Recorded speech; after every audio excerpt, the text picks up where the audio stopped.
Heidi, de Johanna Spyri. Capítulo 22. Una sorpresa tras otra. A la mañana siguiente, el viejo de los Alpes salió de la cabaña aún más temprano que de costumbre para examinar el cielo y ver cómo se presentaba el día. Un resplandor anaranjado aparecía por detrás de las cimas lejanas. Un viento fresco mecía las ramas de los abetos. El sol iba a salir. El viejo permaneció algún tiempo inmóvil, contemplando con recogimiento la aparición del día. Después de las altas cumbres, fueron las colinas las que se vieron coronadas de una transparente claridad. Los sombríos vapores del valle se disiparon, absorbidos por una luz rosada, y de pronto, desde las cimas del llano, todo resplandeció sumido en una luz flotante. El sol había salido. El abuelo sacó el sillón de ruedas del cobertizo, lo llevó ante la puerta y allí lo dejó. Luego subió a despertar a las niñas y a decirles que había amanecido un día hermoso. En aquel momento, Pedro aparecía en lo alto del sendero. Las cabras no iban, como habitualmente, a su lado, sino que, aterradas, corrían de un lado a otro, pues a cada momento el pastorcillo cortaba el aire con su látigo y los animales rehuían los golpes. Pedro había llegado al colmo de la cólera y de la desesperación. Desde hacía 2 semanas no había tenido a Heidi solo para él, como de costumbre.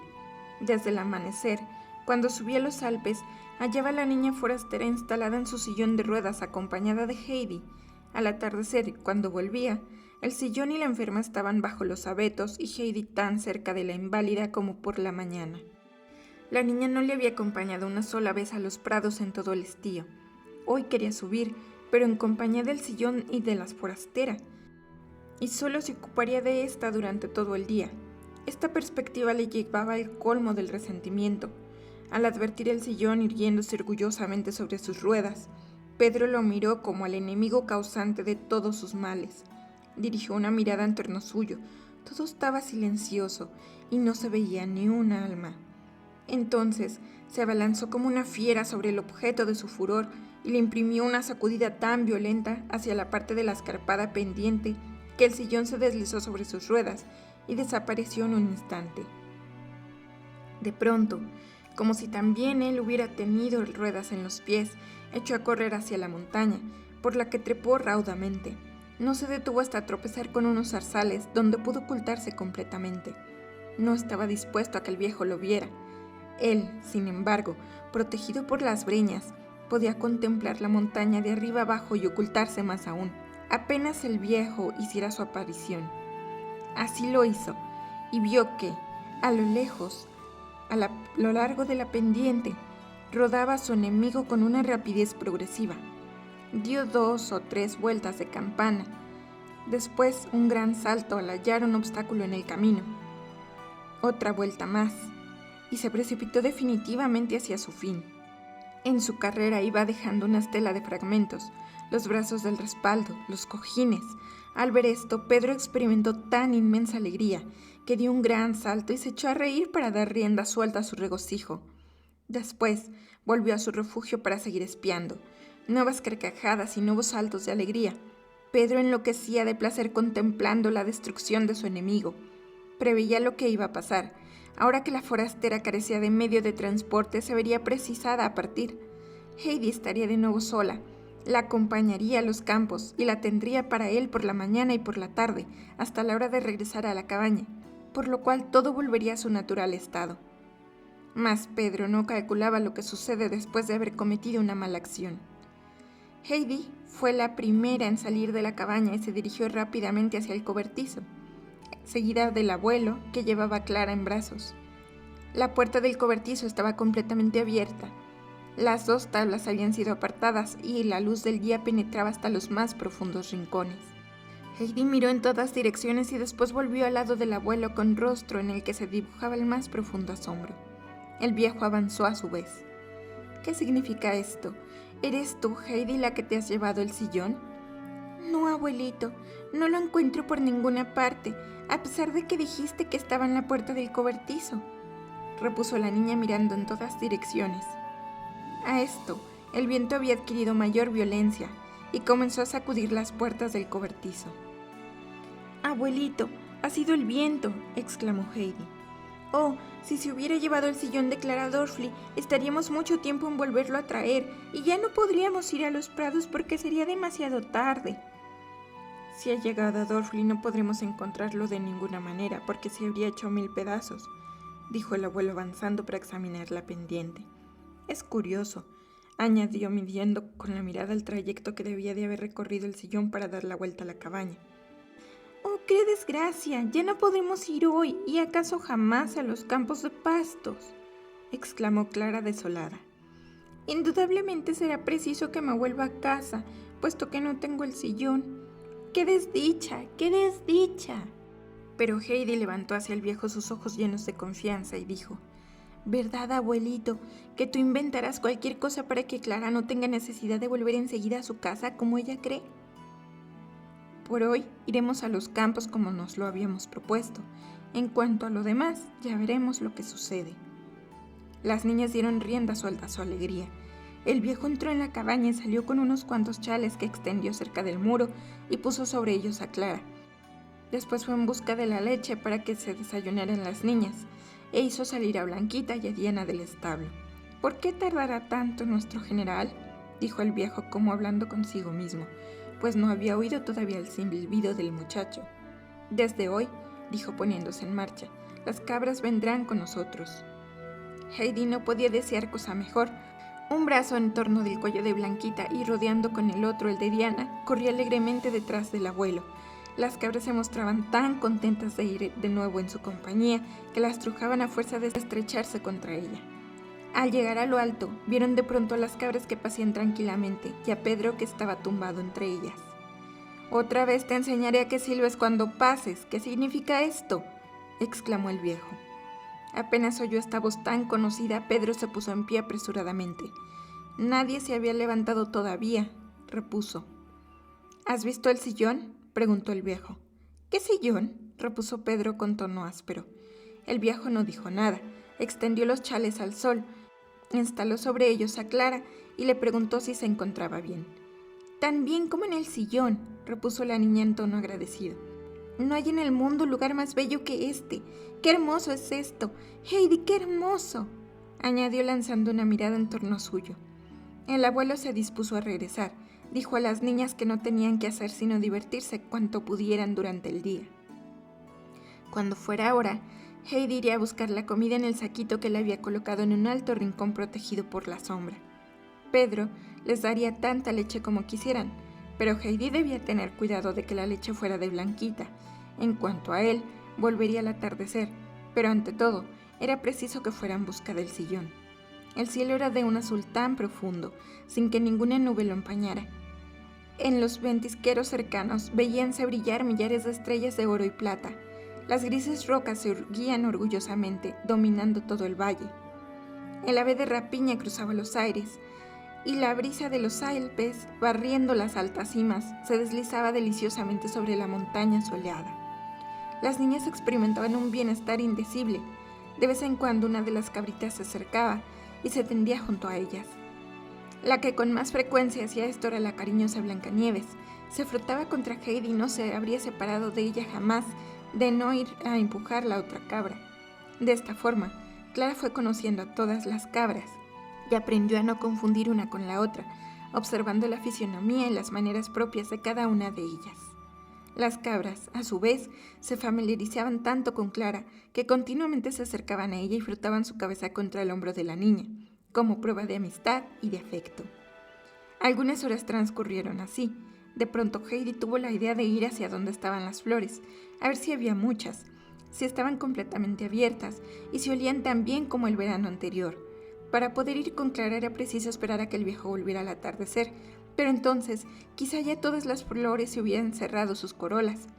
El deseo de verlas se hizo en Heidi irresistible, hasta el punto de que dijo sin vacilación: «¿No te incomodarás, Clara, si te dejo un momento sola para ir allá arriba? Me gustaría tanto volver a ver las flores. Espérate». Heidi había tenido una idea. Se separó un poco de la enferma, arrancó unos manojos de hierba y cogiendo por el cuello a Blancanieves la condujo al lado de Clara. «Entre tanto no estarás sola», le dijo Heidi obligando a Blancanieves a que se echara al lado de la niña. la cabra comprendió lo que se le ordenaba y obedeció. Después Heidi echó la hierba sobre el regazo de Clara, y ésta, llena de regocijo, dijo a Heidi que podía irse a ver las flores y permanecer ausente tanto tiempo como quisiera. Nada tan delicioso para ella como quedarse sola con la cabrita. Heidi se alejó rápidamente y Clara comenzó a ofrecer a Blancanieves la hierba, brizna a brizna. La cabra se familiarizó tan pronto con la enferma que se pegó a ella y fue comiendo lentamente en su mano la hierba que ésta le daba. Se veía bien claro que se sentía feliz de poder permanecer tranquilamente y bajo una buena protección, pues hallándose entre sus compañeras estaba siempre expuesta a toda clase de persecuciones por parte del muchacho. En cuanto a Clara, le parecía encantador hallarse sentada en la montaña, sola con una tímida cabrita que tenía necesidad de su protección. En ella se despertó de pronto un vivo anhelo de ser libre, de poder ayudar a los demás en lugar de ser tan solo ayudada por ellos. En su mente surgían ideas que jamás había tenido de niña. Experimentaba un desconocido deseo de continuar viviendo bajo el sol y de poder hacer a alguien tan feliz como en aquel momento estaba haciendo Blancanieves. Un nuevo placer henchía su corazón, como si advirtiera que todo podía ser más bello de lo que había sido hasta entonces, y sintió una vaga y desconocida felicidad que la movía a exclamar abrazando a Blancanieves: «Oh, cabrita querida, qué bello es esto, si pudiera vivir siempre aquí». Entretanto, Heidi había llegado al punto donde crecían las flores. Lanzó un grito de alegría. Toda la pendiente estaba cubierta de un tapiz de oro. Era el diente de león. Debajo de este, las campanillas de un azul intenso y un perfume exquisito y penetrante saturaban la atmósfera, como si se hubieran echado incienso sobre los pastos. Este aroma era producido por las orquídeas silvestres, las cuales asomaban modestamente su cabecita entre las doradas corolas. Heidi contemplaba las flores y respiraba profundamente su perfume. Después, de súbito, volvió sobre sus pasos y llegó al lado de Clara sin aliento y llena de una viva excitación. «¡Oh, es preciso que vengas!», exclamó apenas la divisó desde lejos. «Son tan bellas, podría llevarte si quieres». Clara contempló a Heidi estupefacta y después movió la cabeza negativamente. «No, no, Heidi, tú eres mucho más pequeña que yo. Sin embargo, si pudiera ir». Entonces Heidi dirigió en torno suyo una mirada escrutadora. Sin duda había tenido una nueva ocurrencia. En los altos campos de pastos, sentado en el mismo sitio donde antes estuviera echado, Pedro contemplaba fijamente a las niñas.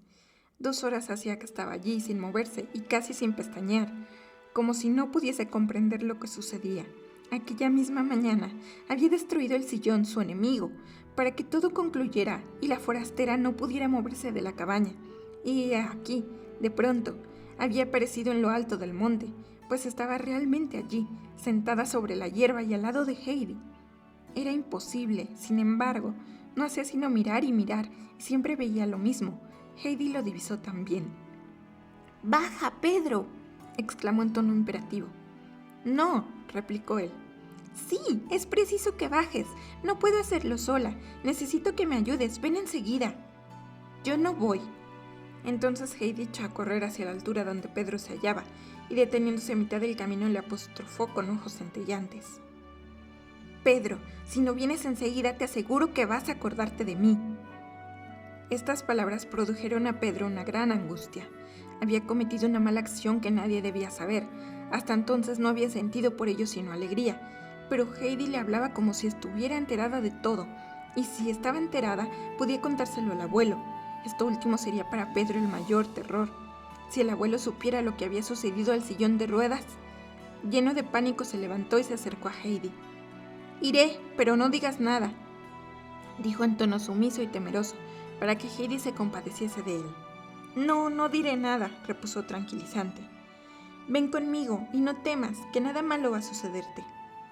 Cuando estuvieron al lado de Clara, Heidi organizó la ejecución del proyecto. Pedro por un lado y ella por otro debían coger firmemente el cuerpo de Clara para levantarla. Hasta aquí la cosa iba bien, pero entonces venía lo difícil, puesto que Clara no podía mantenerse en pie. ¿Cómo podrían sostenerla y hacerla andar? Heidi era demasiado pequeña para que su brazo le sirviera de apoyo. «Cógeme bien fuerte del cuello», dijo. «Ahora pasa el otro brazo por el de Pedro y apóyate con todas tus fuerzas. De esta forma podremos llevarte». Clara hizo lo que Heidi le ordenaba.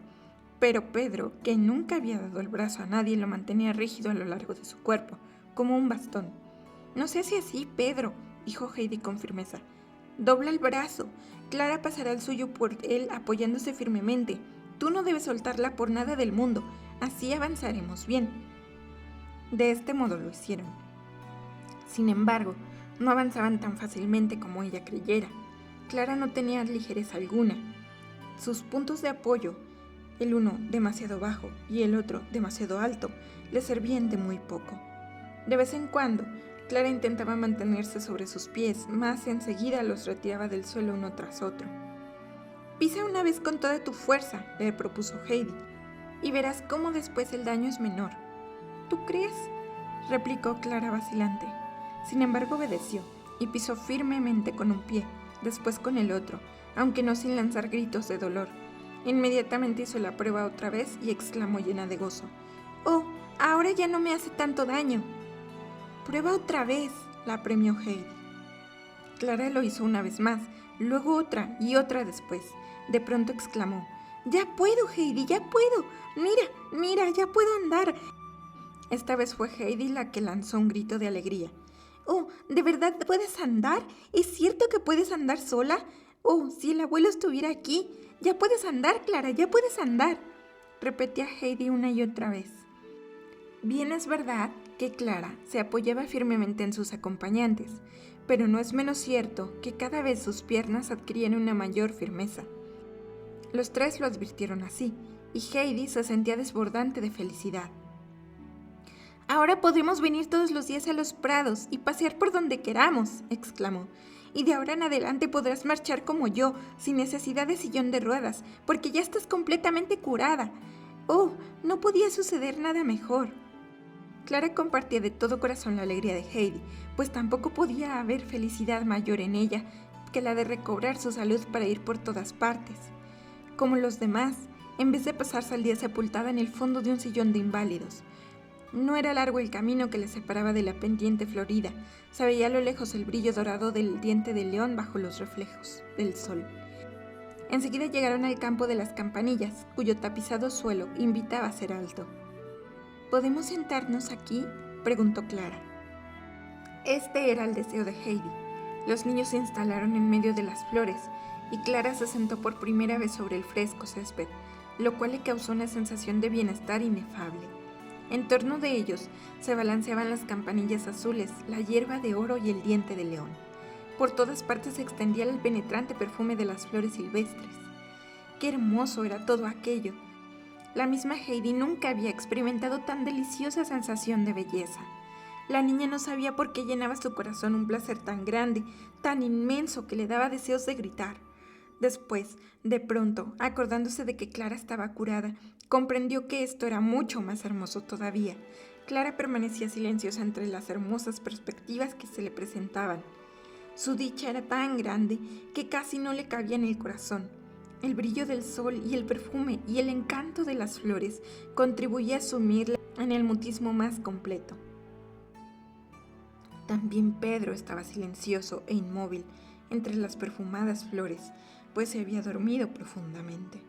En aquel lugar, protegido por las rocosas montañas, soplaba suavemente el viento y producía un tenue rumor entre los zarzales. De vez en cuando, Heidi dejaba su sitio y corría de aquí para allá. Siempre hallaba un rincón más bello que los otros y se sentaba en todas partes donde juzgaba que las flores eran más abundantes o que su perfume era más exquisito, para que la brisa lo llevara oleadas sobre ella. Así se deslizaron las horas. El sol estaba ya muy lejos del cenit, cuando un grupo de cabras apareció a cierta distancia avanzando gravemente hacia la florida ladera. No era aquel su campo de pastos habitual. Nunca se las llevaba allí porque no les gustaban las flores. Parecían llegar en comisión con cascabel a la cabeza y buscaban evidentemente a sus guardianes, los cuales tan largamente y contra las leyes establecidas las habían abandonado, pues las cabras sabían distinguir muy bien los diferentes momentos del día. Al ver en medio de las flores lo que buscaban, Cascabel bailó sonoramente, mientras las otras les hacían coro. Y al fin todo el tropel de cabras, balando desesperadamente, se dirigió a galope hacia las niñas. Pedro despertó entonces, pero tuvo que frotarse los ojos fuertemente, pues había soñado que el sillón estaba de nuevo ante la cabaña, más intacto que nunca, y aún despierto. Había visto las tachuelas doradas brillar al sol, pero pronto se dio cuenta de que no había tales tachuelas, sino que se trataba de las florecillas amarillas que salpicaban el césped. Al mismo tiempo, la angustia que había experimentado durante sus sueños al ver el sillón intacto resurgió en él con más fuerza que antes. A pesar de que Heidi le prometió no decir nada al viejo, Pedro sentía el temor de que cualquier otro lo descubriera. Así pues, se mostró muy amable y obediente e hizo todo cuanto Heidi le ordenaba. De vuelta a los prados, Heidi se apresuró a ir en busca del saquito de la comida y se dispuso a cumplir la promesa, pues al amenazar a Pedro, solo había querido decir que lo dejaría sin comida. Al ver por la mañana los manjares exquisitos que el abuelo había puesto en el saquito, a Heidi le complació la idea de que una parte de ellos sería para Pedro, mas en vista de su obstinación quiso darle a entender que no probaría aquellas cosas tan ricas, cosa que Pedro interpretó de modo muy diferente. Heidi vació el contenido del saquito y trozo a trozo formó 3 pilas iguales. Viendo lo altas que eran, exclamó con alegría: «Además, Pedro tendrá todo lo que a nosotras nos sobre». Después dio sus 2 raciones a sus 2 compañeros y se sentó con la suya al lado de Clara. Los 3 comieron con gran apetito a causa del inusitado ejercicio realizado aquella mañana. Llegó sin embargo lo que Heidi había previsto. Cuando a Clara y a ella se les había terminado el apetito, quedaba todavía una segunda ración para Pedro, tan abundante como la primera. Este se lo comió todo en silencio y aún recogió las migajas, pero no mostró su habitual satisfacción. Algo pesaba en su estómago y le oprimía la garganta a cada bocado. Habían comenzado a comer tan tarde que poco después vieron aparecer al abuelo, que acudía en su busca. Heidi corrió a su encuentro. Quería ser la primera en contar al viejo lo que había sucedido, pero su gozo era tan grande que apenas halló las palabras precisas para explicarle el hecho. Sin embargo, comprendió enseguida lo que la niña quería decirle, y un vivo placer iluminó su rostro. Apresuró el paso y llegó junto a Clara, a la que le dijo sonriendo gozosamente: «¿Te has atrevido al fin? Pues entonces la victoria es nuestra».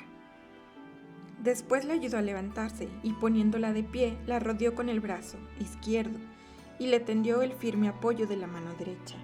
Clara anduvo todavía con más seguridad que antes. Heidi comenzó a dar saltos en torno de ella mientras lanzaba exclamaciones de gozo.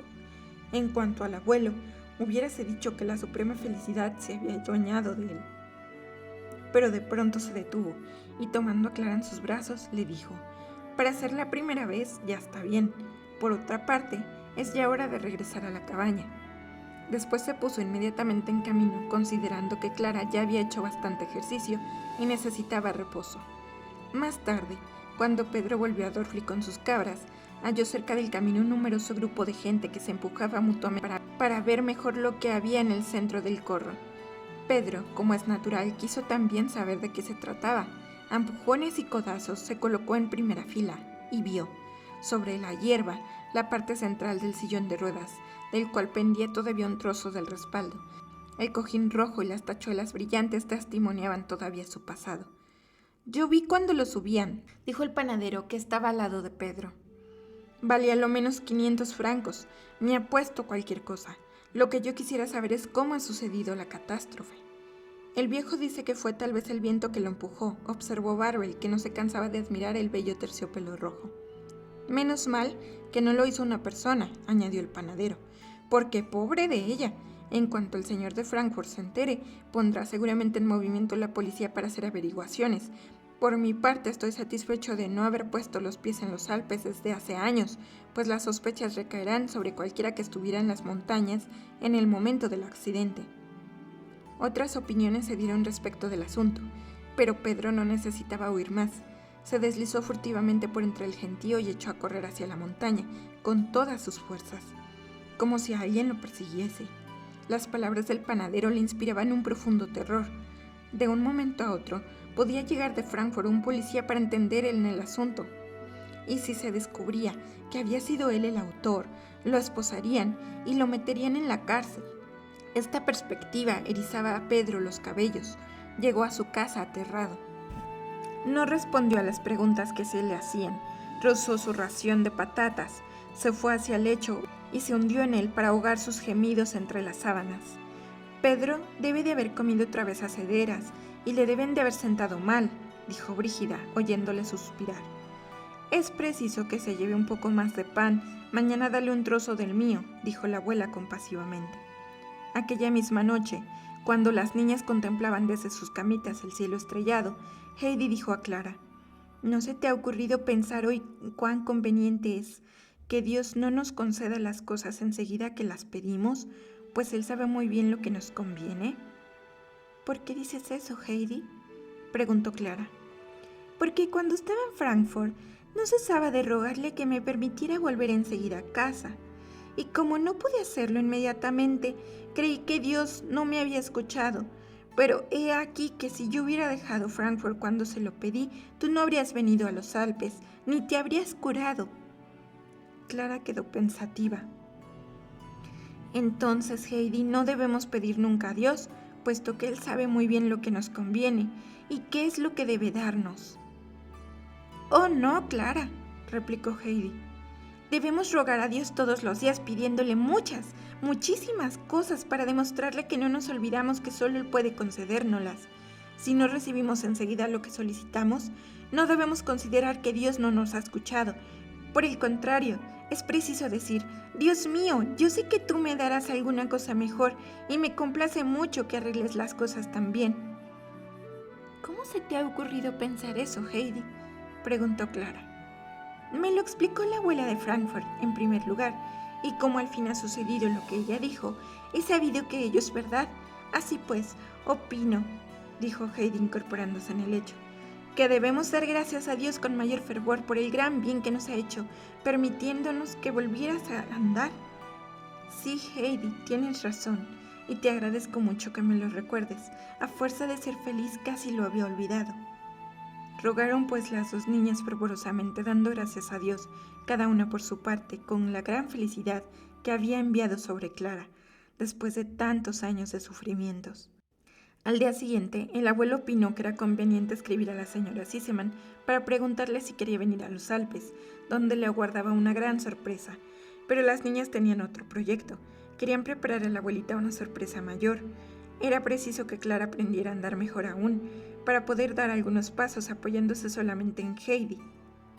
Sobre todo, era necesario que la abuelita no tuviera la menor idea de lo sucedido. Se preguntó al abuelo cuánto tiempo se necesitaría para obtener el resultado, y como éste opinaba que una semana sería suficiente, se escribió a la señora Sissemann para invitarla con insistencia a que fuera a los Alpes 8 días después. Pero no se le dijo cuál era la sorpresa que se le reservaba. Los días siguientes fueron los más hermosos que Clara pasó en los Alpes. Todas las mañanas, al despertar, oía en el fondo de su corazón una voz que le decía: estoy curada, no necesito sillón alguno, puedo andar como todos. Después hacía el correspondiente ejercicio. Como cada día progresaba más, aunque poco a poco, Clara pudo intentar dar paseos más largos. Este ejercicio despertaba de tal modo su apetito que el abuelo hacía cada día las rebanadas más gruesas y las veía desaparecer con creciente satisfacción. Además, aparte del pan, les llevaba cada día un gran jarro de leche espumosa, con el que llenaba las tazas una y otra vez. Así llegó el fin de semana, y con él el día en que era esperada la abuela de Clara.